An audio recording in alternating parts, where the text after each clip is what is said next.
हम लोग श्रीमद् भगवद गीता के 9वें अध्याय के 11वें श्लोक को देख रहे हैं और आज इसके ऊपर दूसरा दिन है। भगवान अब तक अपनी महिमा का वर्णन अर्जुन से करते आए हैं क्योंकि वो उनसे द्वेष नहीं करते और उन्हें बताया कि कैसे वह असंग होते हुए भी सबके पालक हैं, सृष्टि करता है, संहार करता है। तो फिर अर्जुन का एक मानव प्रश्न हो कि सब लोग आप अगर ऐसे हैं तो सब लोग आपकी पूजा क्यों नहीं करते हैं। तो यहाँ पे भगवान इस बात को बोल रहे हैं क्योंकि वह सोचते हैं कि भगवान एक मनुष्य है। मेरे पीछे बोलिए, माइक रेडी आप। अवजानन्ति माम मूढ़ा मानुषीं तनुमाश्रितम्। अवजानन्ति मां मूढ़ा मानुषीं तनुमाश्रितम्। परं भावम् अजानन्तु मम भूत महेश्वरम्। परं भावम् अजानन्तो मम भूत महेश्वरम्। अवजानन्ति मां मूढ़ा मानुषीं तनुमाश्रितम्। अवजानन्ति मां मूढ़ा मानुषीं तनुमाश्रितम्। परं भावम् अजानन्तु मम भूत महेश्वरम्। परं भावम् अजानन्तो मम भूत महेश्वरम्। अवजानन्ति मां मूढ़ा मानुषीं तनुमाश्रितम्। अवजानन्ति मां मूढ़ा मानुषीं तनुमाश्रितम्। परं भावम् अजानन्तो मम भूत महेश्वरम्। परं भावम् अजानन्तो मम भूत महेश्वरम्। जो भक्त और एक भक्त है, जब मैं नहीं दिख रहे लेकिन गीता के धरना में जरूर आ जाए। धरना देख लिया मैं हैप्पी टू सी हम देख के प्रसन्न है कि वही बच्चे जिंदा रहेंगे, स्वस्थ हैं, खाते पी रहे हैं तो अच्छा लगेगा ना क्लास में। Happy to see the devotees. ठीक है। ओह, मंगलाचरण करना भूल गया मैं, क्षमा कीजिएगा। ओके। ओ नमो विष्णुपदाय कृष्ण पृष्ठाय भूतले श्रीमते भक्ति वेदांत स्वामिति नामने नमस्ते सारस्वती देवे गौरवाणी प्रचारणे निर्विशेष शून्यवादी पाश्चात्य देश तारणे। जय श्री कृष्ण चैतन्य प्रभु नित्यानंद श्री अद्वैत गदाधर शिवासदि गौर भक्त वृंद। हरे कृष्ण कृष्ण कृष्ण हरे हरे, हरे राम राम राम हरे हरे। यत्र गीता विचारश्च पठनं पाठनं तथा मोदते तत्र श्री कृष्णं भगवान् राधया सह।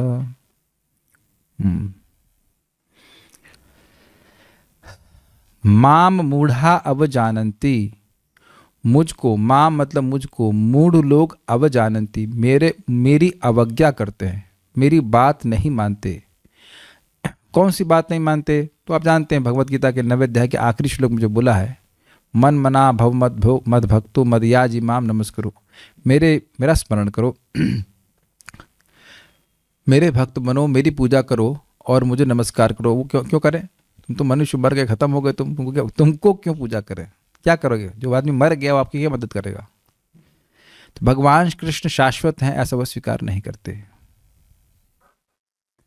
श्रील प्रभुपाद जी बहुत अच्छी बात कहते हैं, बहुनाम जन्मानाम अंते ज्ञानवान माम प्रपद्यते। तुम भगवान को नहीं स्वीकार कर रहे हो, सुनने के बाद भी स्वीकार नहीं कर रहे हो, तो लेते रहो जन्म और करते रहो ज्ञान का अनुशीलन और तब तुम्हें समझ में आएगा कि कृष्ण भगवान है।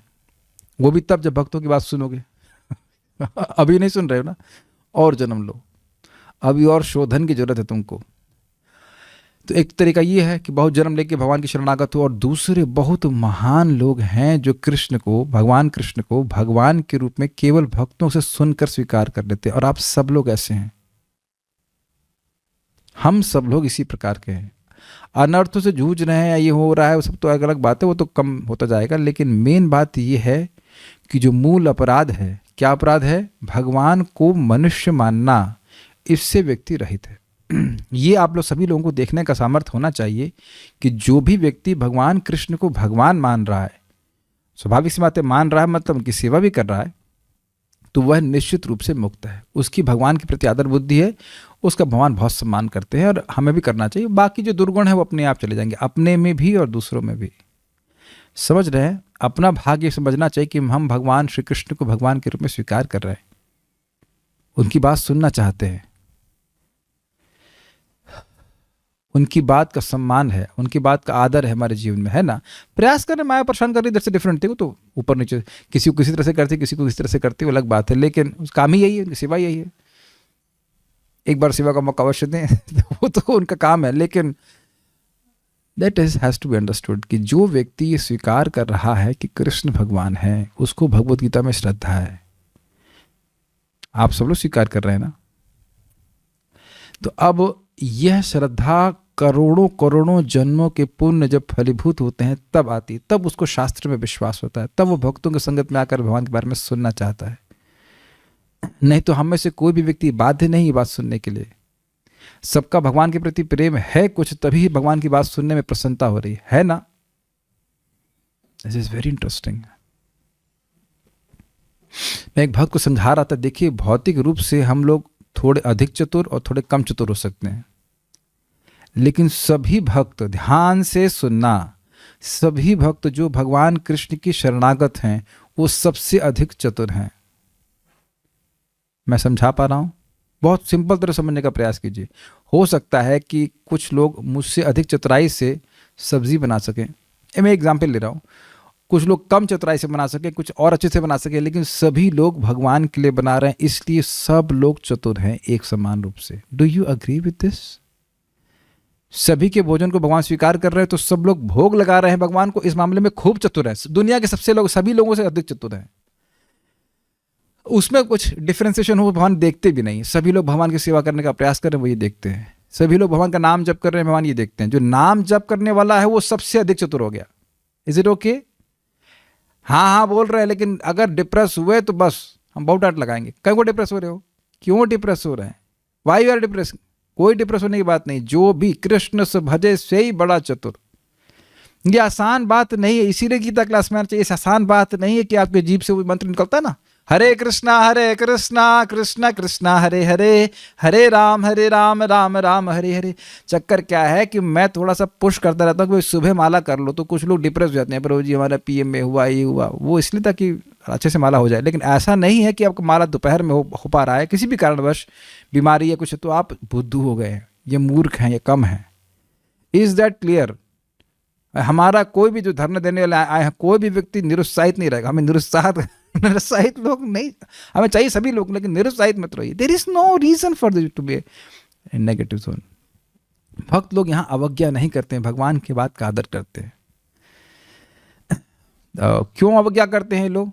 मानुषिम तनु आश्रितम, मनुष्य के तनु का आश्रय लेते हैं। जैसे हम लोग इस शरीर का आश्रय लिए हैं, ऐसा वो सोचते हैं कि भगवान भी लिए हैं। तो ऐसा क्यों सोचते हैं? तो कह रहे हैं परम भावम अजानन्तो, मेरे परम भाव, मेरी परम सत्ता को, अस्तित्व को नहीं जानते। क्या आपका अस्तित्व है? मम भूत महेश्वरम, मैं सभी भूत यानी तत्वों का, जीवात्माओं का महा ईश्वर यानी नियामक हूं। आप हैं? अरे हम तो सुने विष्णु हैं, भगवान विष्णु हैं। तो वही बात है, परम भाव अर्थात कि मैं महाविष्णु का, मैं मतलब भगवान श्री कृष्ण महाविष्णु के भी स्रोत हैं, यह वह नहीं जानते, मेरे दिव्य स्वभाव को नहीं जानते।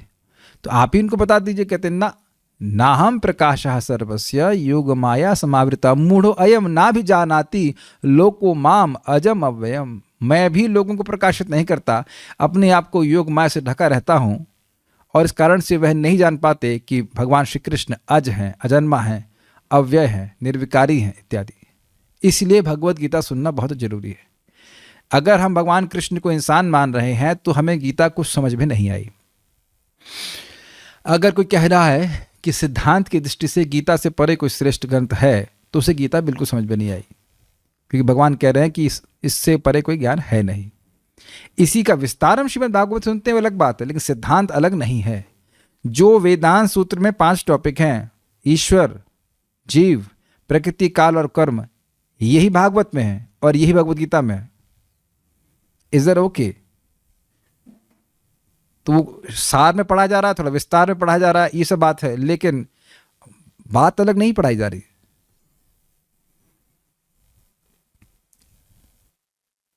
ओके, श्रीधरी देखिए, ना श्रीधरी तो हम पढ़ चुके थे, अब हम लोग गीता भूषण टीका पढ़ते हैं।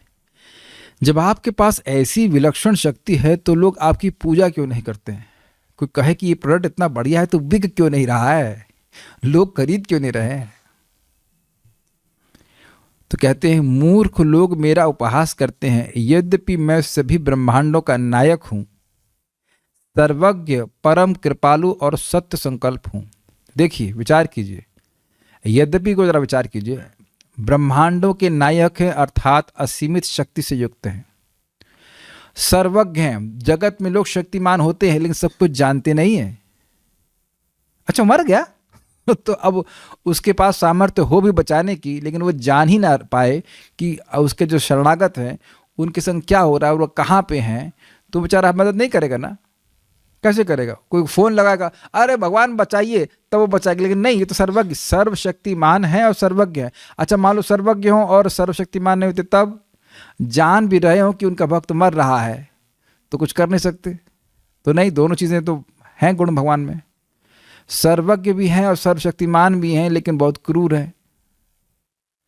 तुमने मेरा जप ना ठीक से नहीं किया, गला काट दूंगा तुम्हारे। तो खतरनाक है भाई। समझने का प्रयास कीजिए। कुछ ऐसे शासक हैं कि जिनके, उनका नाम नहीं बोलूंगा, आप लोग को स्मरण भी नहीं कराना चाहता, लेकिन है, उनका ऐसा गुण है कि उनका आर्मी कमांडर उनके सामने सो गया तो गोली मार दी है। तो शक्तिशाली हैं, कॉन्शियस भी हैं, जान भी रहे कि सो गया, केवल मीटिंग में सोने मात्र से गोली मार दी। तो ऐसे शासक की तो सेवा आप लोग नहीं करना चाहेंगे ना। तो कह रहे हैं परम कृपालु हैं। क्या कृपालुत्व है उनका? भगवान अपने भक्तों के बड़े से बड़े अपराध को भी कुछ नहीं गिनते, और जो छोटी से छोटी सेवा भी उसको सेवा मनागपि तथा बहुधा पैती, थोड़ी सी सेवा करते हैं और बहुत बड़ा कर देते हैं। और सत्य संकल्प, केवल संकल्प मात्र से वे सृष्टि करते हैं, पालन करते हैं और संहार कर देते हैं। तो ऐसे गुणों से युक्त भगवान को वह नहीं जानते। यद्यपि भगवान ऐसे गुणों से युक्त है, अर्थात ऐसे गुणों से युक्त व्यक्ति की तो शरण ले लेता है व्यक्ति, जो हमारे दुख को जाने, सर्वज्ञता, हमारे दुख को दूर करने की क्षमता हो, दुख दूर करने की इच्छा हो, और जो केवल संकल्प मात्र से हमारी दुखों को दूर कर दे। ऐसे व्यक्ति की शरण क्यों नहीं लेना चाहेगा? कोई मूर्ख ही होगा जो से लेना नहीं चाहेगा। इसीलिए कह रहे हैं मूर्ख लोग मेरा उपहास करते हैं, यद्यपि भगवान ऐसे दिव्य गुणों से युक्त हैं। समझ पा रहे हैं? पहली लाइन बहुत अच्छी टीका लिखी गई। भगवान वर्णन करेंगे कि वे किस प्रकार उनका उपहास करते हैं। वे मेरा अनादर करते हैं और ऐसा सोचते हैं कि मैं पुण्य कर्म से युक्त अन्य राजकुमारों जैसा हूं, यद्यपि मैं शाश्वत रूप से अपने दिव्य रूप में अवस्थित हूं और मनुष्य जैसी लीलाएं करता हूं। मनुष्य जैसी लीलाएं करते हैं तो वो सोचते हैं कि मनुष्य का शरीर आश्रित होकर के वैसा करते हैं, जबकि ऐसा नहीं है। देखिए, ये दोष है लोगों में। अब कृष्ण शब्द जो है वह भगवान है, तो का इसमें ऋणा ऐसे करके बोल दिया, तो ये तो शब्द लगता है उन लोगों को। इसीलिए लोग सोचते हैं कि तुम अपना टाइम क्यों खराब कर रहे हो, बार बार हरे कृष्ण कर रहे हो। लेकिन वो ये नहीं समझ पा रहे कि भक्त लोग भगवान के संपर्क में आ रहे हैं। देख रहे हैं प्रैक्टिकल। अगर नहीं सुनेंगे नियमित रूप से, तो हम भी इसी भावना से ग्रसित हो जाएंगे कि हम इसी भावना से ग्रसित हैं। भगवान को मनुष्य मानना, भगवान के नाम को सामान्य मानना, मूर्ति को मूर्ति मानना, भगवान की विग्रह को मूर्ति मानना, ये सब बुद्धि हमारी है। अब मेरी भी है, ऐसा नहीं कि आपकी, मेरी भी है। हम लोग इस भावना से दूषित हैं। This is our disease. उसके लिए सुनने से फिर हमारी व्यक्ति को श्रद्धा टिकती है। तो उनको एक क्षत्रिय का लड़का कहना ये सब अपराध है। एक व्यक्ति कुछ भगवान की आत्मकथा लिखे। भगवान की आत्मकथा में कि मेरा नाम कृष्ण है, मैं वसुदेव के घर में जन्म लिया। अब वो बिल्कुल एक मनुष्य की तरह भगवान के मुख से बोलना शुरू कर दिए। फिर मेरे पिताजी मुझको वृंदावन लेके चले गए, नदी। उसे कुछ भी ज्ञान नहीं है। यहां तक कि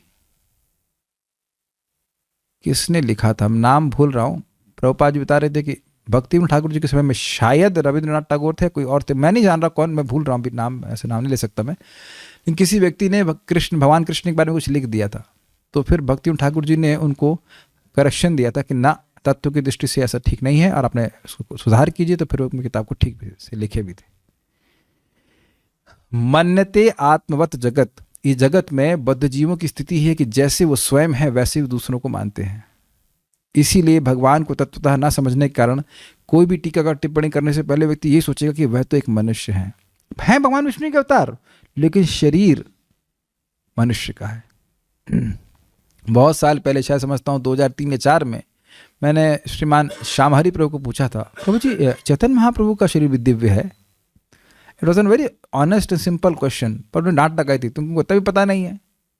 तो देखिए, जब मैंने नहीं सुना था तो मुझे यही लग रहा था कि चैतन्य महाप्रभु का शरीर भी तो भौतिक है, वो है शुद्ध भक्त है, लेकिन मतलब भगवान है ऐसा सुना है लेकिन पूरा क्लियर नहीं, तो क्या क्या उनका शरीर भी दिव्य है? एक आईआईटी में कोई लड़का रहा होगा, तो हमारे एक सीनियर थे, उनका नाम था राजन प्रभु, तो राजन प्रभु को बता रहे थे, अरे भाई Lord Krishna, Lord Vishnu, Lord Ram और चैतन्य महाप्रभु भी लॉर्ड हो गए। ये भी लॉर्ड चैतन्य, मतलब ये भी भगवान हो गए। ऐसा लग रहा है कि हम सबको लॉर्ड बना दे रहे हैं, लेकिन ऐसा नहीं है। उनको बड़ी दिक्कत थी कि चैतन्य महाप्रभु लॉर्ड क्यों हो गए, मीन्स भगवान क्यों हो गए, लेकिन वो भगवान हो नहीं गए, भगवान ही महाप्रभु के रूप में अवतरित हुए।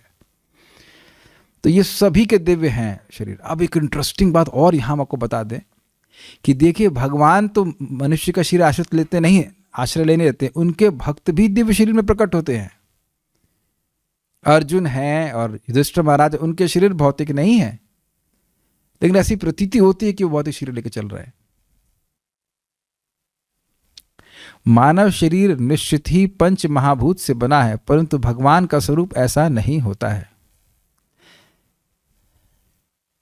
जैसे हम सुनेंगे 5वें स्कंद में कि भगवान ऋषभदेव अवधूत का वेश लेकर जंगल में चले गए और अपने ही मलमूत्र में वो अपने को लपेट लेते थे, लेकिन उसकी सुगंध चंदन जैसी होती है। तो अब तो ये टेस्ट करने की जरूरत ही नहीं कि कितना अंतर है जीवात्मा में और भगवान में। कोई व्यक्ति कितना भी सुंदर हो, उसका मल तो सुंदर नहीं होता है, लेकिन भगवान बाह्य रूप से अवधूत वेश रखे, 8 किलोमीटर में सुगंध व्याप्त हो जाती थी उनके मल की। तो किसी को भगवान घोषित करने से पहले टेस्ट करना चाहिए, पहले तो उसका स्टूल टेस्ट होना चाहिए कि क्या स्टूल यूरिन में बदबू आ रही है कि महक आ रही है। बदबू आए तो उसको जूते से मारना चाहिए कि तुम डॉग और गॉड बनने का प्रयास कर रहे हो। प्रभुपाद इसी श्लोक में कहते हैं, भगवान सबके पालक हैं, तुम कितने को पाल रहे हो। क्या स्टेटमेंट है, अमेजिंग स्टेटमेंट ना। तुम कहते हो कि तुम भगवान हो, कितनों का पालन कर रहे हो तुम। 2 4 5 लोगों को बोल दिया जाए कि सरकार कुछ खाने के लिए दीजिए, तो वह भी उनके लिए भारी होगा, है ना। कितनों का पालन कर रहे हो जरा बता दो। और भगवान सबका पालन कर रहे हैं। तो ये मनुष्य शरीर नहीं होता है। ऐसा श्रुति में कहा गया है कि सच्चिदानंद रूपाय कृष्णाय, बिल्कुल स्पष्ट है, मैं कृष्ण जो सच्चिदानंद रूप हैं उनके लिए उनको प्रणाम कर रहा हूं। मैं उन सच्चिदानंद स्वरूप कृष्ण को नमस्कार करता हूं। तो देखिए, समझने का प्रयास करें। यद्यपि हम अपनी इंद्रियों से बात समझ में नहीं आती भी सच्चिदानंद स्वरूप का मतलब क्या है, लेकिन शास्त्र से बात को स्वीकार करते हैं।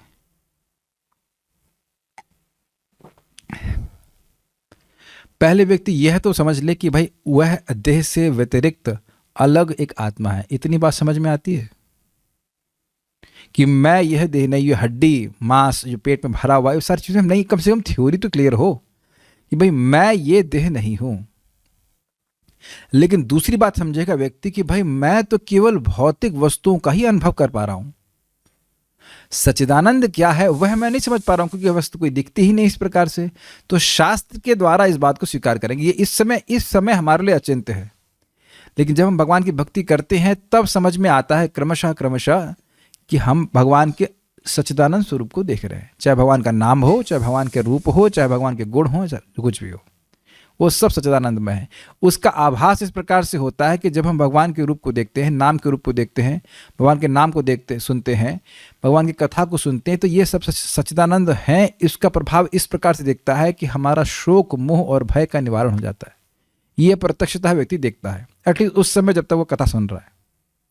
तो यहाँ से समझ में आता है कि व्यक्ति इससे सब चीज़ें सुखमय है, लेकिन आगे भक्ति की प्रगति होगी, अनर्थों की निवृत्ति हो जाएगी, तो ये प्रत्यक्षतः अनुभव भी करेंगे।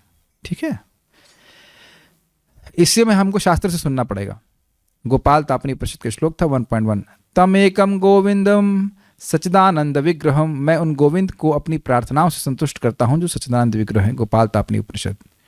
तो ये सब श्लोक क्यों कोट किए जा रहे हैं? ये प्रमाणित करने के लिए कि भगवान का शरीर मनुष्य शरीर नहीं है। मनुष्य का शरीर अत्यंत गर्हित है। गर्हित है इस दृष्टि से कि भाई कंस्ट्रक्शन की दृष्टि से ऐसे तो भगवान की मतलब भक्ति करने के लिए अच्छा है, लेकिन शरीर खराब है। बात यह है वे इस प्रकार का आचरण इसलिए करते हैं क्योंकि वे उन लोगों का संग करते हैं जो घोर तमगुण से आच्छादित होते हैं। ये प्रश्न होगा कि भाई इतने उपनिषद में बातें आ रही हैं, तब भी ये लोग क्यों कहते हैं कि भगवान कृष्ण मनुष्य हैं? क्योंकि ऐसे लोगों की संगत करते हैं। इसीलिए भक्तों के लिए आचरण क्या है? असत्संग त्याग, यही वैष्णव आचार। कौन सा आचार खा सकते हैं आप? असत संग को त्यागने वाला अचार खा सकते हैं, इससे एसिडिटी नहीं होगी। Is it okay? अचार पसंद है आप लोग? हमको भी पसंद है, लेकिन ये वाला अचार पसंद नहीं है। वैष्णवों की संगति करनी है, ये आचरण करना, असत संग को त्यागना है। क्यों? क्योंकि उनका भगवान के प्रति कोई सम्मान नहीं होगा, वो भगवान की बात नहीं करना चाहेंगे, बल्कि वो कहेंगे क्या यार तुम लोग हमेशा भगवान की ही बात करते हो, तो फिर किसकी बात कर रहे हैं? बेसिकली वो कहना चाहते हैं क्या तुम लोग हमेशा भगवान की ही बात करते हो, थोड़ा माया की भी तो बात करो, कि उसके अलावा तो और कोई टॉपिक है ही नहीं। तो उन लोगों की संगति नहीं करना चाहिए। और क्योंकि उनको ऐसे लोगों का संग प्राप्त नहीं होता जिनकी प्रशंसा ब्रह्मा और देवता भी करते हैं। किसकी प्रार्थना करते हैं? माइक लीजिए। किसकी प्रशंसा करते हैं ब्रह्मा और अन्य देवता? भगवान की। यही गलत था, मुझे लग रहा था यही सोचेंगे आप। कोई बात नहीं, कोई बात नहीं, ध्यान से पढ़िए। जी हाँ, समझ में आया। पहली बार जब मैंने पढ़ा था ना इसको, तो मैं भी यही सोच रहा था। आप उसमें त्रुटि नहीं है आपको। जब मैं इसको पहली बार पढ़ रहा था तो मैं भी सोच लिया, क्योंकि उनको ऐसे लोगों का संग प्राप्त नहीं होता जिनकी प्रशंसा ब्रह्मा और देवता भी करते हैं, अर्थात वे वैष्णव का संग नहीं करते। देखिए, इसीलिए साथ में पढ़ना चाहिए। जब मैं इसको पढ़ रहा था ना, तब मैंने भी पहले लाइन में देखा ना, अच्छा ये भगवान के बारे में बोलते हैं, भगवान की प्रशंसा करते हैं ब्रह्मा जी देवता? नहीं, भगवान की तो प्रशंसा करते ही हैं, भक्तों की भी प्रशंसा करते हैं। कोई प्रमाण? वेपन्ते दुरिता निमोह महिमा सम्मोहमालंबते सातंकम नखरंजनीम कलयति श्रीचित्रगुप्तः कृति सानंदम मधुपर्ख संभृति विधौ वेद्धा करोत्य उद्यमं वक्तुं नाम्नि तवेश्वराभिलषिते ब्रूमः किमन्यत् परम्। वेपन्ते दुरिता निमोह महिमा, उसके जितने भी दुरित हैं वो सारे कांपने लगते हैं। जो मोह है वह भी सम्मोह का आलंबन करता है, आश्रय ले लेता है, मोहित हो जाता है। जो चित्रगुप्त हैं वह नखरंजनी, जिससे नाखून काटे जाते हैं, वो धारदार चीज़ होती है, पहले उसको रखते थे, उससे उसको अपने रिकॉर्ड पे चलाने लगते हैं, उस व्यक्ति का नाम अपने रिकॉर्ड से काटने लगते हैं भय के मारे, और बड़े आनंद के संग ब्रह्मा जी मधुपर्क बनाने लगते हैं। जो व्यक्ति भगवान के नाम को बोलने की इच्छा करता है, हरे कृष्णा कृष्ण कृष्णा हरे हरे, हरे राम राम राम हरे हरे। समझ गए ना मैंने श्लोक क्यों कोट किया? चित्रगुप्त वो किसी का आदर नहीं करते। इसने वहां जाकर के पाप किया था, हमारी डायरी में नोट है, मारो उसको, लेके जाओ। तो चित्रगुप्त का सब लोग आदर करते हैं, लेकिन चित्रगुप्त भक्तों से भयभीत हो जाते हैं, कहीं गलती से भी उनको लाके, गलती से भी किसी भक्त को पकड़ लिए तो अब विष्णुदूत यमलोक में आकर के मार डालेंगे उनको। वो जानते हैं कि विष्णुदूत तो हर जगह प्रवेश है भाई। यमदूतों को तो कोई रोक नहीं सकता है, लेकिन उसी प्रकार से विष्णुदूतों को भी रोक नहीं सकता, यमराज जी भी स्वयं नहीं रोक पाएंगे। अच्छा, ये तो यमदूत चित्रगुप्त की बात हुई। अब ब्रह्मा जी से बड़ा कोई तो देवता नहीं है, तो ब्रह्मा जी उस व्यक्ति के लिए मधुपर्क बनाते हैं।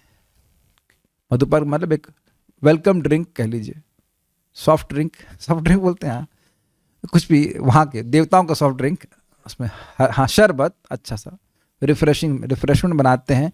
जो व्यक्ति तैयार कर लेते हैं, बस आने वाला है हमारे पास, ये हमारे लोग से आकर के भगवान के पास जाने वाला है। उनका टाइम फ्रेंड्स थोड़ा अलग चलता है ना, इसलिए जल्दी बनाना पड़ता है उनको। तो कौन जो आपका नाम बोलना चाहता है, बोला नहीं है, तो अब आप समझ सकते हैं कि ये सब कौन बोलना चाहेगा भगवान का नाम? जो भगवान का भक्त है, जो भगवान के भक्त है, भगवान का नाम बोलना चाहते हैं, कथा बोलना चाहते हैं, इनका संगत वह नहीं करता है, इसीलिए वे मूर्ख ही रह जाते हैं। अब चाहे वो पीएचडी हो, चाहे कुछ भी हो, वह मूर्ख ही कहलाएंगे। जो व्यक्ति भगवान कृष्ण को भगवान नहीं समझ रहा है, वो क्या है? मूर्ख ही है। तो क्यों मूर्ख है? मनुष्य जीवन प्राप्त करके भी वह भक्तों की संगत नहीं करता। बहुत से लोगों को तो मौका ही नहीं मिलता, और कुछ लोगों को मौका मिलता है फिर भी वह कहीं और समय बिताते रहते हैं। एक व्यक्ति आए थे, मित्र है हमारे, अच्छी भक्ति भी कर रहे हैं, 16 माला जप कर रहे हैं, पर ये सुनने की इच्छा नहीं होती। हमने कहा तो नहीं सुनने से क्या आ जाएगी इच्छा? मुझसे बात किए, कहने लगे आपके संग मिल करके हमको तो प्रेरणा मिल रही है, और भक्ति करने की वो तुमने कहा रोज ही मिल सकते हैं ना। और ऐसा भी नहीं कि वो खाली नहीं है, खाली भी रहते। तो खाली रहने का मतलब समझ ना, खाली तुम कभी रहेंगे नहीं, माया की बातें करते रहेंगे, कितना बोरिंग होता है, इज इट नॉट? लेकिन वह बात वैष्णव का संगत नहीं करेंगे। वैष्णवों में भी ये गड़बड़ हो जाती है, भक्तों की संगत नहीं कर रहे हैं तो ऐसा नहीं कि किसी की संगत नहीं कर रहे हैं, जो हमारी भक्ति के विरुद्ध है ऐसे ही लोगों की संगत कर रहे होते हैं। जैसे वो लोग आचरण करते हैं वैसे हम लोग करना चाहिए। बस अभी आता हूँ, ये गीता क्लास हो जाए, बस अभी आ रहा हूँ आपके बातचीत करने के लिए, बस ये गीता क्लास के बताता हूँ, अभी आ रहा हूँ, बस 1 मिनट में, फिर भूल जाओ। वो कौन आपका वेट करने वाला है 1 घंटे तक ना, अभी आ रहा हूँ बस बस बस। एक शाम को बस ये भागवत हो जाए, 8 बजे बताओ आपके ही हैं, बस आपसे बात करेंगे, उसके बाद चला जाएगा, फिनिश। मैं तो घर का एड्रेस भी नहीं बताता कि कहाँ रहता हूँ, बस तो हमारे घर पे नंबर भी लिखा नहीं है और एड्रेस हमको खुद को नहीं पता है, जहाँ पे हम रह रहे तो बताएंगे क्या। बहुत जो कोई प्रेमी भक्त है उनको बता देते हैं, लोकेशन शेयर करते हैं, आ जाओ, बाकी किसी को बताते भी नहीं। कठिनाई हो जाती है कि नहीं? क्या जरूरत है मिलने की, लोगों से मिल तो रहे हैं, यहाँ पे कथा हो तो रही है, और आके क्या वक्तव्य कर देंगे। हमको बड़ा गुस्सा आता है, कथा में सबसे ज्यादा बात बताई जाती है रहस्य की, सबसे ज्यादा रहस्य निकलते कथा जब क्लास में बोलते हैं। हम बोल रहे हैं, कोई साधु बोल रहा हो, वो नहीं सुनेगा, लगता है पर्सनल कुछ और अलग बात बताएंगे। उनकी बुद्धि के साथ ऐसा क्या हो गया है कि उनकी बुद्धि के साथ ऐसा क्या हो गया है कि उनका वर्णन मूर्ख के रूप में हुआ है। क्या तो स्टेटमेंट, क्या हो गया उनको? कौन सी बीमारी हो गई है कि उनको मूर्ख कहा जा रहा है? भाई बड़े विद्वान लगते हैं, बड़ा अच्छा मतलब संस्कृत का ज्ञान है, ये सब कुछ है। जान दीजिएगा संस्कृत ज्ञानी लोग भी नहीं जानते कृष्ण भगवान है। मेरी माँ, आप तो मेरा मन का मजाक भी बनाऊंगा तो कुछ कर नहीं सकती है एटलीस्ट तो हमारा मजाक मत बनाया करो, हमारा नाम मत लिया करो। लेकिन हम बता रहे थे, वो MA में गोल्ड मेडलिस्ट थी, गोल्ड मेडलिस्ट, बहुत पढ़ाई में तेज थी। हमने कहा आपने संस्कृत पढ़ी थी? हाँ। गीता पढ़ी थी? हाँ। हमने क्यों नहीं बताया कृष्ण भगवान है? कहता हमको खुद ही नहीं पता था। सोचिए, गीता पढ़ने के बाद, MA में गोल्ड मेडलिस्ट संस्कृत होने के बाद भी नहीं पता था। एक और हमारे स्टूडेंट कह सकते हैं, भक्त हैं, वह भी खूब संस्कृत अच्छे से जानते हैं, लेकिन वो नहीं पता था कि भगवान कृष्ण भगवान है, जबकि गीता पढ़ा चुके हैं, सब कुछ पढ़ चुके हैं। तो जब तक भक्तों के आश्रय में नहीं होंगे, गीता पढ़ने के बाद भी समझ में नहीं आया कि कृष्ण भगवान है। अद्भुत भगवान, ये तो अद्भुत लगता है। गीता में लिखा है श्री भगवान वाचा, उसको मग रहे हैं, मतलब पढ़ रहे हैं, फिर भी नहीं समझ में आता कि कृष्ण भगवान है। ये एक अद्भुत बात है। और यहाँ इसमें और मैं बोलूँगा, मैं नाम नहीं रख रहा हूँ, लेकिन एक बहुत प्रसिद्ध व्यक्ति हैं, उनकी बहुत गीता के एडिशंस को लोग पढ़ते हैं, उनके मैं चेलों से मिला जो खूब उस पर सत्संग भी चलता है, फिर भी कंफ्यूजन है कि भगवान कौन है। तो ये देखिए, टीका का बड़ा प्रभाव होता है, क्या तात्पर्य लिखा गया है। तो भक्तों की संगत में नहीं आएगा, परंपरागत रूप से नहीं सीखेगा, तो वह समझ नहीं पाएगा भगवान कौन है। उनको मूर्ख कहा गया है क्योंकि वे मेरे असामान्य स्वभाव को नहीं जानते हैं। मनुष्य जीवन में व्यक्ति प्राप्त कर सकता है इस अंडरस्टैंडिंग को। और क्या कठिनाई हो रही है आप लोगों को? कोई कठिनाई नहीं हो रही है, लेकिन ठीक ठीक बात बताइए तो समझ में आता है। देखिएगा, हमेशा इस बात को समझिएगा, मेरा अनुभव है कि जिस टॉपिक को मैं खुद ठीक से नहीं समझ पाता तो मैं समझा भी नहीं पाता और स्टूडेंट भी नहीं समझ पाते। जिसको मैं ठीक ठीक समझ पाता हूँ तो ऐसा मैं मानता हूँ कि आप लोग भी ठीक ठीक समझ पाते हैं, मतलब हो पाता है। तो परंपरा में जब ज्ञान प्राप्त करते हैं हम लोग, तो आचार्यों ने ठीक से समझा हुआ है, तो हम लोग आसानी से समझ में आते हैं। बात बहुत सिंपल है, बहुत सिंपल बात है। लेकिन जो लोग परंपरा में ज्ञान स्वीकार नहीं करते हैं, वो सोचते हैं इसका ये अर्थ हो सकता है, इसका वो अर्थ हो सकता है, और फिर वह घूम जाएंगे। जब नहीं पता है तो गलत ही बताएंगे, वो अपने आप दिमाग में नहीं घुस जाएगा। जो बातें आप सुन रहे हो वो परंपरा में ही स्वीकार किया सकती है, अपने से कभी हम सोच भी नहीं सकते। संधनी शक्ति, लादनी शक्ति, संवित शक्ति कभी नहीं आएगा। ये शब्द मन में आता ही नहीं है, आया भी नहीं था कभी। मेरी बात आप समझ पा रहे हैं? जैसे हम लोगों के मन में कभी शब्द नहीं आ सकता, लादनी, संधनी, संवित, और इनका अर्थ क्या होता है, अपने मन से नहीं सोच सकते। ऐसे ही कोई केवल संस्कृत का ज्ञाता हो या और कोई पढ़ाई कर लिया हो, वह अपने से कभी भगवान के बारे में नहीं सोच सकता है। This is descending knowledge. Knowledge is always descending, by the way. Is it okay? वे ये नहीं जानते हैं कि मेरी निराकृति ज्ञान आनंद घन है, सभी की नियामक है और मुक्ति प्रदाता है। क्या मतलब है कि यद्यपि मैं निराकृति में प्रकट हुआ हूं, मनुष्य की आकृति में प्रकट हुआ हूं, लेकिन ये है ज्ञानानंद घन, ज्ञानमय है और आनंदमय और घनीभूत आनंद, घनीभूत ज्ञानमय है। जैसे सूर्य घनीभूत अग्नि है, कंडेंस्ड अग्नि है कि नहीं, तभी तो उसका ताप पूरे विश्व में प्रकाशित हो रहा है। लेकिन ये व्यक्ति नहीं समझ पाएगा कि ये एक देवता भी है ना, नहीं समझ पाएगा। अब प्रश्न होगा कि क्यों नहीं समझ पाएगा, तो देखिए एग्जाम्पल हम लोग सुन चुके हैं कि जैसे सांप की एक केंचुली होता है, उसको उतार देता है बीच बीच में, तो भगवान के सभी ओर एक हल्की या जो भी कह लीजिए एक ट्रांसपेरेंट योग माया की कवरिंग है। तो लोग अगर भगवान को देखेंगे भी तो उनको ये लगता है कि हम कृष्ण को देख रहे हैं, लेकिन वस्तुतः वह एक उस आवरण को देख रहे हैं और उस कारण से भगवान का ये जो आनंदमयता है वह अनुभव नहीं कर पाते। क्या इस विज्ञान को आप समझ पा रहे हैं? ये जीव गोस्वामी इसको समझाते हैं इस प्रकार से। भगवान अपनी अत्यंत शक्ति से करते हैं, नहीं तो चीनी तो मीठी लगनी चाहिए। तो अगर भगवान आनंदमय हैं तो असुरों को क्यों आनंदमय नहीं लगते? अब समझ में आया? भगवान अपने आप को योग माया से ढके रहते हैं। अच्छा, नहीं समझ में आया? क्या समझ में नहीं आया? देखिए, भगवान आनंद घन है, घनीभूत आनंद है।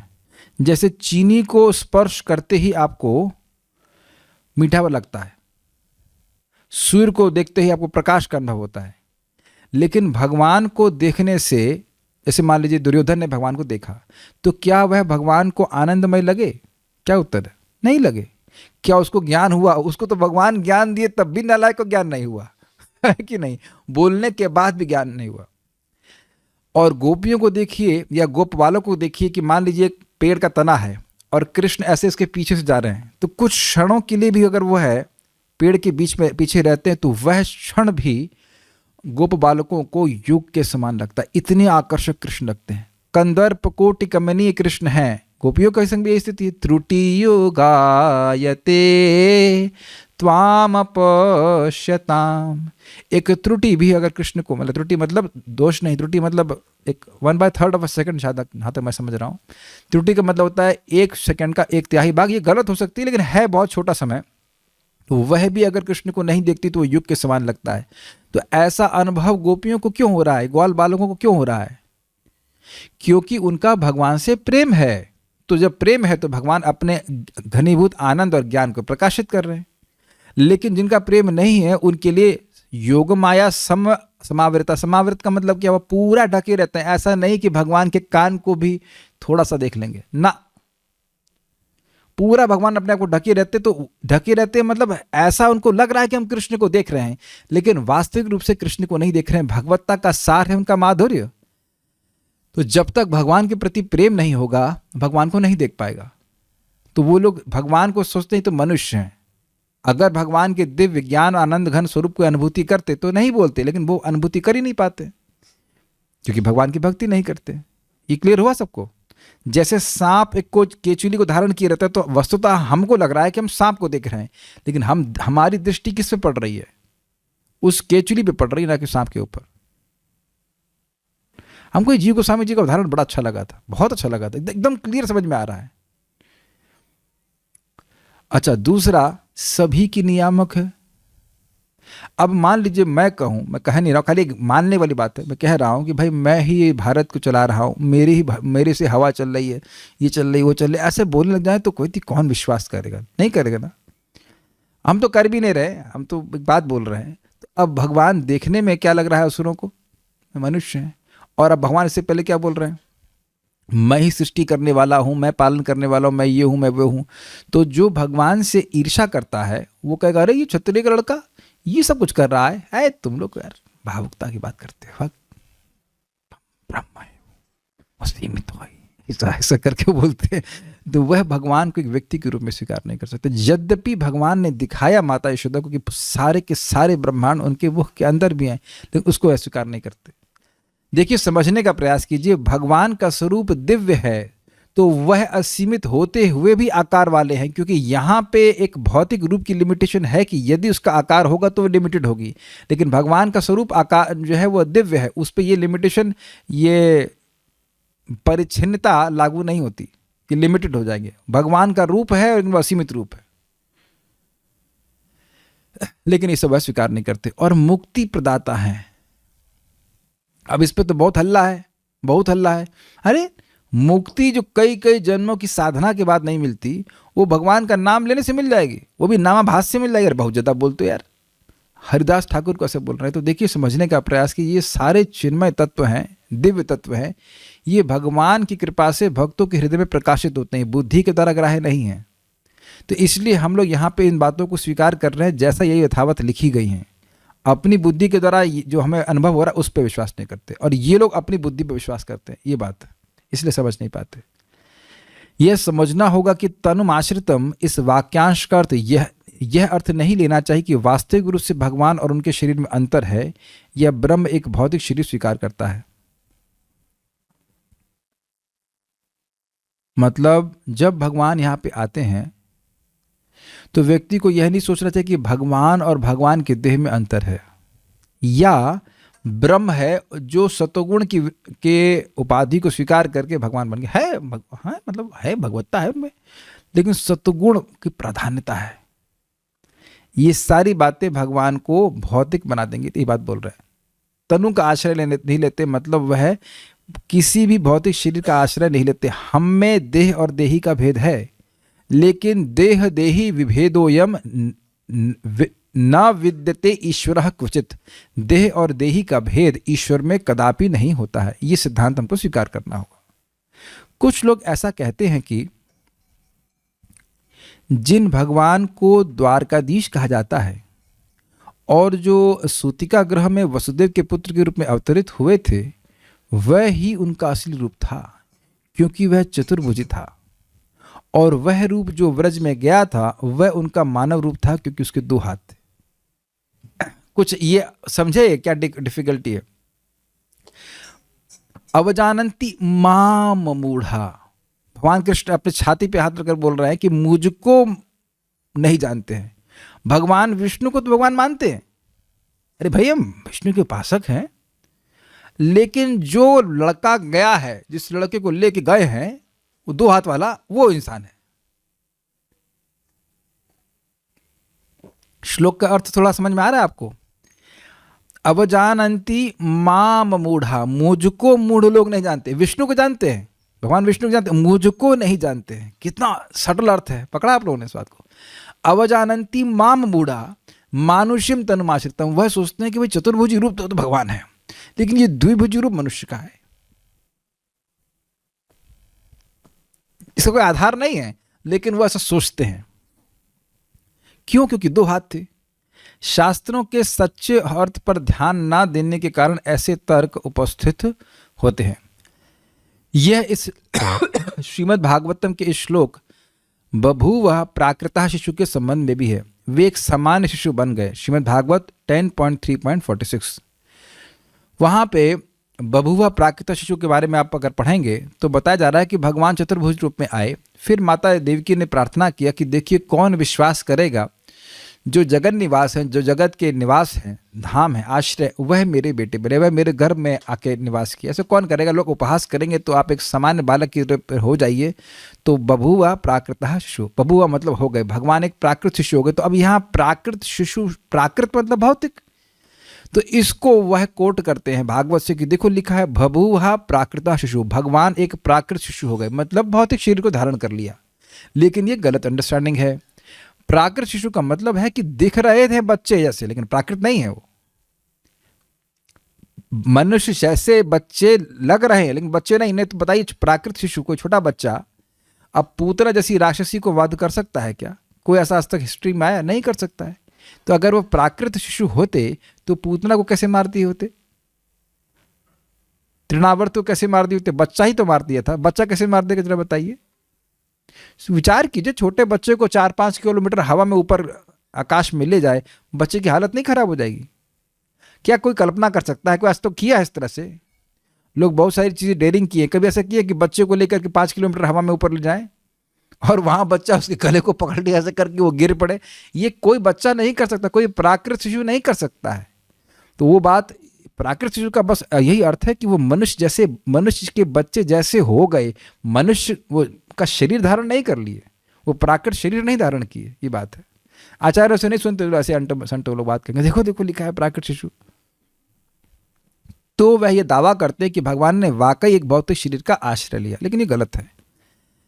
गीता के इस श्लोक के प्रसंग में मानुष्यम तनुमाश्रितम और बाद में अर्जुन के भगवान कृष्ण के प्रति वचन, जिसमें वे भगवान के चतुर्भुज रूप को देखने की प्रार्थना के बाद भगवान कृष्ण के उस चतुर्भुज को भी मानुष रूप कहते हैं। दृष्ट्वेदम मानुषम रूपम 11.51 भगवद्गीता।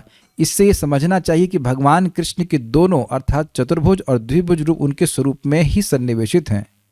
तो इस अर्थ में कहा जाता है कि उनका शरीर मानव रूप है। समझने का प्रयास करें कि भाई देखिए, मानुष्यम तनुमाश्रितम का मतलब यहाँ पे हुआ कि मनुष्य जैसे शरीर को प्रकट करते हैं। और उसके बाद 11वें अध्याय में भी अर्जुन कहेंगे कि दृष्ट्वा इदम मानुषम रूपम, चतुर्भुज रूप भगवान ने दिखाया, पहले विश्व रूप दिखाया, फिर चतुर्भुज रूप दिखाया। तो अब उसके बाद अर्जुन कहते हैं कि दृष्ट्वा इदम मानुषम रूपम, आपके इस मनुष्य रूप को, तो चतुर्भुज रूप को भी वो मनुष्य रूप कह रहे हैं, वो मनुष्य जैसे दिख रहे हैं, उनका चेहरा मोहरा इस प्रकार से दिखाई पड़ रहा है। तो सौम्य वपु, उसके बाद भगवान के सौम्य वपु अर्थात दिव्य रूप को देखना चाहते हैं। तो दोनों को ही मनुष्य रूप कहा जा रहा है। तो वो केवल मनुष्य जैसे लगते हैं इसलिए कहा जा रहा है। तो कितनी भुजाएं हैं उसके द्वारा निर्णय नहीं कर लिया था कि कोई व्यक्ति भगवान है या नहीं है। ऐसे तो कार्तिवीर अर्जुन की 1000 भुजाएं थी, तो क्या भगवान हो गया? बाणासुर की भी 1000 भुजाएं थी, तो क्या भगवान हो गया? केवल भुजाओं की संख्या से भगवान का निर्णय नहीं किया जाता है। इसीलिए अगर भगवद गीता को ठीक से समझ लेगा व्यक्ति, तो वह उसकी कभी भ्रांति नहीं रहेगी कि कौन भगवान है और कौन भगवान नहीं है। समझते चल रहे हैं सब लोग? यहाँ पे आगे बढ़ते। इस तथ्य की पुष्टि विष्णु पुराण में भी करी गई है। यथावतीर्णम कृष्णाख्यम परम ब्रह्म नराकृति, यदुकुल में परम ब्रह्म जिन्हें कृष्ण नाम से जाना जाता है वे नराकृति में प्रकट हुए। विष्णु पुराण 4.11.4। क्या आकृति ही सेम होने से वस्तु सेम हो जाती है? जैसे एक उदाहरण दे रहा हूं रिवर्स में, आप लोगों ने नकली फल देखे होंगे, तो आकृति में तो फल जैसे दिखाई पड़ते हैं, लेकिन उनमें जूस भी होता है। मैं उल्टी तरह से समझा रहा हूं, मतलब फल दिख रहा है, वो है फल जैसा दिख रहा है, आकृति दिख रही है, लेकिन उसकी प्रकृति तो अलग है ना। अब तो समझ में आ रहा है आकृति और प्रकृति। तो भगवान की आकृति भले ही मनुष्य जैसी दिख रही है, लेकिन भगवान की प्रकृति क्या है? सच्चिदानंद। ये अब क्लियर हो गया होगा। बहुत बार बच्चे लोग कैमरे से खेलते रहते हैं, तो कैमरे से कुछ नहीं, अब फोटो खींचा जाता है, लेकिन वो देखने में कैमरे जैसा लगता है। बिल्कुल असली कैमरे से बना देते हैं, लेकिन ऐसा वो उसमें क्षमता नहीं होती, उसकी प्रकृति वैसी नहीं है। I think it's very clear ना। श्रीमद् भागवतम कहती है गूढ़म परम ब्रह्म मनुष्य लिंगम, पर ब्रह्म का रहस्यमय स्वरूप मनुष्य रूप है। श्रीमद् भागवत 7.10.48। बड़े अच्छे अच्छे श्लोक हैं। रहस्यमय स्वरूप मनुष्य रूप है। देखिए, भगवान परब्रह्म एक निराकृति मनुष्य रूप में है। यह आध्यात्मवादी लोगों के लिए भी रहस्य है। वह तो परब्रह्म को निर्विशेष ब्रह्म ही मानते हैं, नहीं जानते, प्राय लोग नहीं जानते हैं कि परब्रह्म भगवान श्री कृष्ण है जो निराकृति। इसलिए कह रहे हैं बूढ़म परम ब्रह्म मनुष्य लिंगम, मनुष्य के रूप में आते हैं। भगवान की मनुष्य, अब देखिए, भगवान की मनुष्य चेष्टा के प्राचुर्य को कहने के लिए उनके अवतार का इस प्रकार वर्णन किया जाता है। समझ में आया? प्रचुर समझ आया? प्रचुर का मतलब क्या होता है? अत्यधिक, और प्राचुर्य मतलब अधिकता का गुण। तो भगवान की मनुष्य लीला में भगवान कृष्ण जब लीला करने आते तो इतनी अधिक लीला मनुष्य जैसी होती है कि उसको कह देते हैं कि ये मनुष्य रूप में आए। मैं समझा पा रहा हूं? मक्खन चुरा रहे हैं, नरसिंह देव के मक्खन चुराते हैं ना, वराहदेव, मत्स्य अवतार, ये सब नहीं करते। वो भगवत्ता प्रकाशित करते हैं। लेकिन भगवान आकर मक्खन चुरा रहे हैं, गोपियों के कपड़े चुरा रहे हैं, अपने बाल सखाओं के संग खेल रहे हैं। तो जैसे कोई मनुष्य कार्य करता है, ऐसा अनुकरण भगवान बहुत अधिक करते हैं। लेकिन उसमें भी अपनी भगवत्ता प्रकाशित करते हैं। जैसे कि असंख्य गोपियों के संग अपने आप को विस्तारित कर लेना, वो रासलीला एक रात्रि ब्रह्मा जी की रात्रि के बराबर हो जाना, गोवर्धन को धारण कर लेना, ये कोई मनुष्य नहीं कर सकता है। लेकिन और बहुत सी लीलाएं हैं जो बिल्कुल मनुष्यों का अनुकरण कर रहे हैं। वो रोते हैं, माता यशोदा का स्तनपान करने की इच्छा रखते हैं, जैसे बच्चा रोता है वैसे रोएंगे, शैतानी करते हैं, मस्ती करते हैं। तो अब यह सारे इतनी लीलाएं मनुष्यों की जैसी हैं, इसलिए कह दिया जाता है कि वे मनुष्य रूप धारण करके आए हैं। लेकिन भगवान की प्रकृति पूरी तरह से दिव्य है। ठीक है, क्लियर? ओके। उदाहरण, यद्यपि एक राजा मनुष्य ही है, फिर भी उसके देवता या सिंह जैसे कार्यों के कारण उसको मनुष्यों में देवता या मानवों में सिंह कहा जाता है। इसी प्रकार भगवान कृष्ण के द्विभुज या चतुर्भुज रूप को मानव के रूप में इंगित किया जाता है, क्योंकि उनकी मनुष्य जैसी लीलाएं होती हैं। ये समझ में आया? राजा मनुष्य ही है, ठीक, लेकिन उसको निरकेसरी या नृसिंह भी कहा जाता है। मनुष्यों में वह सिंह है, ऐसा कहा जाता है उसके कार्य कारण। उसी प्रकार से कृष्ण भगवान ही हैं, लेकिन उनकी मनुष्य मानवोचित लीला के कारण उनको कह दिया था कि मानव रूप में आए। अब समझ में आ गया? बहुत अच्छा उदाहरण दिया है, बहुत अच्छा उदाहरण। राजा मनुष्य ही है, लेकिन उनको सिंह बोला जा रहा है, सिंह तो ना हो गए हैं। उसी प्रकार से उनके कार्य सिंह जैसे हैं, तो भगवान के कार्य मनुष्य जैसे होते हैं कुछ हद तक, ऐसे तो वो दिव्य रहते हैं, तो इसलिए उनको मनुष्य मानव रूप कह दिया जा रहा है। नहीं तो भगवान ही हैं। Is it okay? I don't think it's much more explanation is. बहुत सुंदर व्याख्या की गई है। नोट, उनको मानव कह दिया जाता है क्योंकि उनका शाश्वत निराकृति स्वरूप है, शाश्वत रूप से वह मनुष्य रूप में है, और क्योंकि वह मानवोचित लीला करते हैं। क्लियर? बहुत अच्छा बाइबल में भी है, उसको प्रभुपाद ने कोट किया है, man is made in the image of God, God is not made in the image of man. तो लोग सोचते हैं कि मनुष्यों ने भगवान को गढ़ लिया है क्योंकि वो मनुष्य रूप है, हम लोग मनुष्य जैसे दो हाथ वाले दिखते हैं, तो उन्होंने भी मान लिया। ऐसा नहीं है। भगवान कृष्ण के द्विभुज या चतुर्भुज होने से ही उनकी परोत्कृष्टता सिद्ध नहीं की जा सकती है। उदाहरण के लिए, भगवान परशुराम के शत्रु कार्तिवीर अर्जुन के पास 1000 भुजाएं थीं। यह गलत होगा कि हम कहें कि चतुर्भुज रूप भगवान हैं और द्विभुज रूप मानव हैं, अपितु उनकी विभू चैतन्यता का गुण और संपूर्ण ब्रह्मांड को सृजन और नष्ट करने की शक्ति के द्वारा हम उनको भगवान के रूप में विलक्षित कर सकते हैं। ये समझ में आया? किसके पास कितने हाथ हैं उसके द्वारा ये निर्णय नहीं किया जाता कि कौन भगवान है, अपितु विभू चैतन्यता मतलब वह विभू मतलब सबसे बड़े, तो वह चेतन है और सभी की चेतना को जानने वाले हैं। दूसरा, इस जगत की सृष्टि करने वाले, तो कार्तिवीर अर्जुन विभू चैतन्य नहीं है, वह अणु चैतन्य है। वो केवल अपनी शरीर के बारे में जानता है, वो सभी के शरीर के बारे में नहीं जानता, और ना ही वह जगत की सृष्टि करता है, ना पालन करता है। तो इन सब गुणों के द्वारा व्यक्ति को भगवान को समझना चाहिए। विभू चैतन्यता का अर्थ है सर्वज्ञ। चेतना मीन्स कॉन्शियसनेस। तो भगवान सर्वज्ञ हैं, सर्वसमर्थ हैं। यह सब भगवत गीता से सुन करके व्यक्ति को निर्णय करना चाहिए। भगवान विष्णु भी भगवान है, कृष्ण भी भगवान है। वो कितने हाथ प्रस्तुत करते हैं उससे वो मतलब नहीं, वो कितने भी हाथ प्रस्तुत करें, चाहे 2 करें, चाहे 1 करें, चाहे 4 करें, चाहे 3 करें, उससे कोई मतलब नहीं। साथ ही श्रुति भी कहती है कि वे द्विभुज रूप में रहते हैं, उनका द्विभुज रूप कभी नष्ट नहीं होता है। सतपुंडरीक नयनम मेघाभम वैद्युतांबरम द्विभुजम मौनमुद्राड्यम वनमालिनम ईश्वरम। शाश्वत रूप से भगवान के कमल नयन हैं, मेघ जैसी आभा है, विद्युत जैसे वस्त्र है, द्विभुज हैं और मौन मुद्रा में उनकी उंगली है। गोपाल तापनी उपनिषद 1.12। इसका क्या मतलब है? बहुत अच्छी बात है। शाश्वत रूप का मतलब यह है कि भगवान का द्विभुज रूप जो है वह शाश्वत है। ऐसा नहीं है कि 5000 साल पहले भगवान कृष्ण आए, उससे पहले वे नहीं थे। कई बार लोग ऐसा बोलते हैं कि भगवान राम पहले आए, भगवान कृष्ण बाद में आए, तो अब भगवान राम की उपासना क्यों नहीं करते, भगवान कृष्ण तो अभी आए, इत्यादि इत्यादि बातें बोलते हैं। अरे भाई, भगवान राम का रूप भी शाश्वत है, भगवान कृष्ण का रूप भी शाश्वत है। आपको जिनसे जिस रूप से प्रेम लगता है उनकी पूजा कीजिए। दोनों में भेदभाव देखना भी अपराध है। Is it not? भगवान राम जिसको पसंद आ रहे हैं भगवान राम की पूजा करें, भगवान कृष्ण पसंद आ रहे हैं भगवान कृष्ण की पूजा करें। ऐसा नहीं है कि भगवान विष्णु के स्वरूप से भगवान कृष्ण का द्विभुज प्रकट होता है, वो कुछ समय के लिए फिर वो नष्ट हो जाता है, ऐसा नहीं है। स्वयं भगवान श्री कृष्ण पहले ही बोल चुके हैं 2.12 में, ऐसा कोई समय नहीं था अर्जुन कि तुम नहीं थे, मैं नहीं था कि राजा नहीं थे।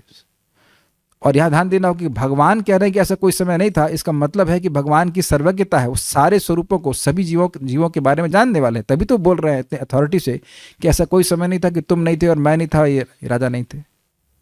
प्रभुपाद जी के तात्पर्य को हम कल देखेंगे।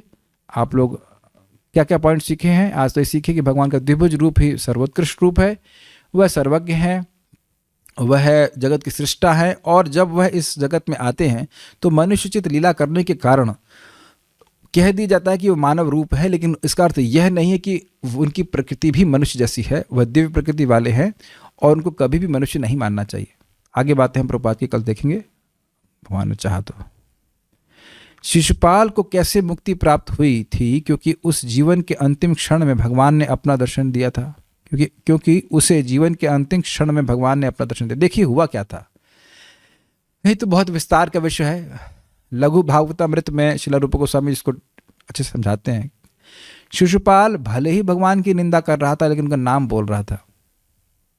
उस कृष्ण, वो कृष्ण तो कौवा जैसा है, तो पहले कृष्ण जरूर बोल देगा। कृष्ण कौवा जैसा काला है, कृष्ण कृष्ण कृष्ण, जहां जाएगा वो कृष्ण की कथा करेगा और भगवान के स्वरूप का ध्यान करता रहता था। तो उससे पहले बात तो वो शुद्ध होता जा रहा था अनजाने में ही। क्लियर, ये समझ लीजिए। और जब भगवान ने चक्र चलाया तो उस क्षण वो बड़ा स्पष्ट है, जो मैं अब स्मृति से बोल रहा हूँ, जो तक मैं थोड़ा थोड़ा समझ पाया हूँ। उस समय भगवान ने अपनी योग माया का आवरण हटा लिया, केवल उस क्षण, एक क्षण में, और शिशुपाल भगवान के दिव्य स्वरूप का अनुभव कर पाया, जो मधुरता था, जो भी जो, और फिर वो भगवान के स्वरूप का स्मरण करते हुए शरीर छोड़ देता है और सारूप्य मुक्ति को प्राप्त होता है। बहुत ये मैं एक बहुत शॉर्ट में बोल दिया और स्मृति से बोल रहा हूँ। इसको और डिटेल में आप लघु भागवतामृत में पढ़ेंगे। जब ये गीता हो जाएगी फिर उसका बृहद भागवतामृत होगी। पहले बृहद पढ़ाऊंगा, फिर लघु पढ़ाऊंगा उसका लघु भागवतामृत। हाँ, ताली बजाइए, कोई दिक्कत नहीं, खुश हो जाइए, लेकिन अभी बहुत टाइम लगेगा, अभी तो गीता पढ़ लीजिए। But this how it is there. लेकिन जो आप समझ सकते कि तत्व विभ्रम से बहुत दिक्कत हो जाती है। अभी हरिनाम चिंतामणि भी पढ़ानी, उसमें आप देखेंगे तत्व विभ्रम से बड़ा प्रॉब्लम हो जाती है। तो तत्व ठीक से समझ लेंगे तो भगवान का आशीर्वाद मिलता है। देखिए, तत्व की दृष्टि से पतन नहीं होना चाहिए। नैतिक पतन तो होता ही रहता है, वो फिर कम हो जाता है, खत्म हो जाता है, लेकिन मतलब ज़्यादा कोई प्रॉब्लम नहीं होती है। लेकिन तत्व की दृष्टि से गलती नहीं होनी चाहिए। ये आप आगे 9.30 से क्लियर समझेंगे। जो व्यक्ति भगवान को भगवान के रूप में स्वीकार किया है, उससे नैतिक रूप से कुछ गलत हो जाए, भगवान उसको फिर भी साधु मानते हैं। लेकिन अब भगवान को ही नहीं मान रहा है तो कितना भी नैतिकता में ऊंचा उठा हुआ हो, उसको भगवान कोड भी दे सकते हैं। जैसे कि प्रकाशानंद सरस्वती 60,000 एक्चुअल सन्यासियों के, actual in the sense of renunciation, भगवान की भक्ति तो नहीं कर रहे थे, उनके गुरु थे, लेकिन महाप्रभु उनसे प्रसन्न नहीं थे। एक बात विचार कीजिए जरा, थोड़ा सा आ रहा है तो मैं बोल दे रहा हूँ। कोई आपका बहुत अच्छा मित्र है, उसके वो आपसे बहुत प्रेम करता है, आपकी सेवा, आप जब भी मीने सेवा करता है, जो भी है, उसके थोड़े दुर्गुण भी हो तो आप नहीं देखते। लेकिन जो व्यक्ति आपसे ईर्ष्या करता हो, वो चाहे कितना ही बड़ा हीरो हो, उसे आप पसंद नहीं करोगे ना? क्या इतनी सी बात भी समझ में नहीं आती? आती होगी। अगर आप एकदम लिंक कर रहे होंगे ना, कोई व्यक्ति कितना भी महान हो, लेकिन आपसे ईर्ष्या कर रहा है, आपको बिल्कुल नहीं अच्छा लगेगा। और आप किसी से प्रेम करते हैं, उसमें कुछ मान लो अधिक सोता है, खाता है, जो कुछ गलती है, लेकिन कुछ भी आपसे कुछ भी हो, आपसे प्रेम तो कर रहा है ना।